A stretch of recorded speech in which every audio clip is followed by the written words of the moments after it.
اور اسی طرح ہم اپنی آیتیں کھول کھول کر بیان کرتی ہیں تاکہ تم لوگ ان پر عمل کرو،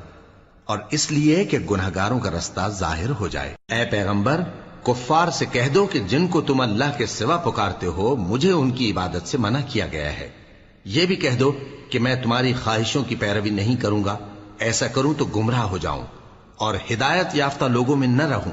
کہہ دو کہ میں تو اپنے پروردگار کی دلیل روشن پر ہوں اور تم اس کی تکذیب کرتے ہو۔ جس چیز یعنی عذاب کے لیے تم جلدی کر رہے ہو وہ میرے پاس نہیں ہے، ایسا حکم اللہ ہی کے اختیار میں ہے۔ وہ سچی بات بیان فرماتا ہے اور وہ سب سے بہتر فیصلہ کرنے والا ہے۔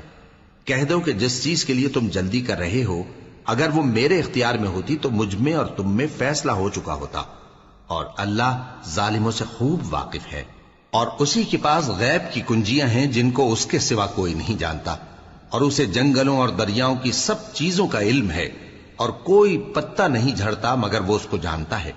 اور زمین کے اندھیروں میں کوئی دانہ اور کوئی ہری یا سوکھی چیز نہیں ہے مگر کتاب روشن میں لکھی ہوئی ہے۔ اور وہی تو ہے جو رات کو سونے کی حالت میں تمہاری روح قبض کر لیتا ہے اور جو کچھ تم دن میں کرتے ہو اس سے خبر رکھتا ہے،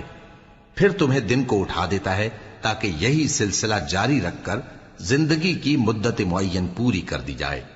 پھر تم سب کو اسی کی طرف لوٹ کر جانا ہے، پھر وہ تم کو تمہارے عمل جو تم کرتے رہتے ہو ایک ایک کر کے بتائے گا،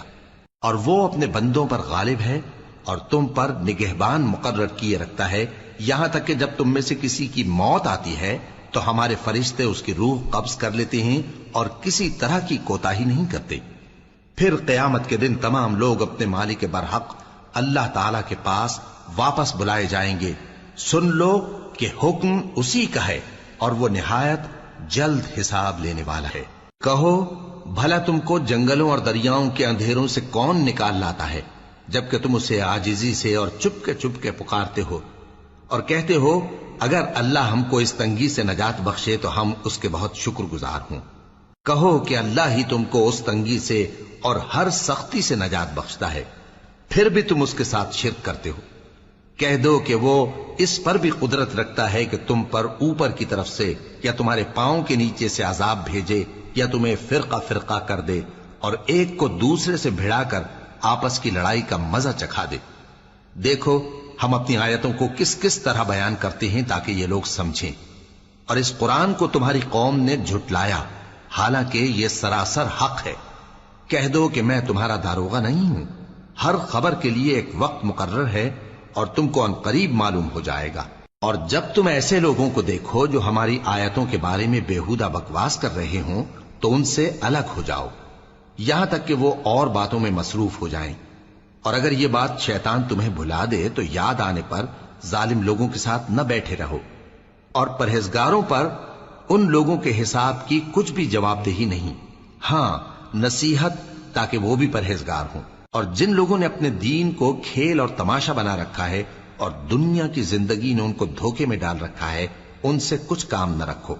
ہاں اس قرآن کے ذریعے سے نصیحت کرتے رہو تاکہ قیامت کے دن کوئی اپنے اعمال کی سزا میں ہلاکت میں نہ ڈالا جائے۔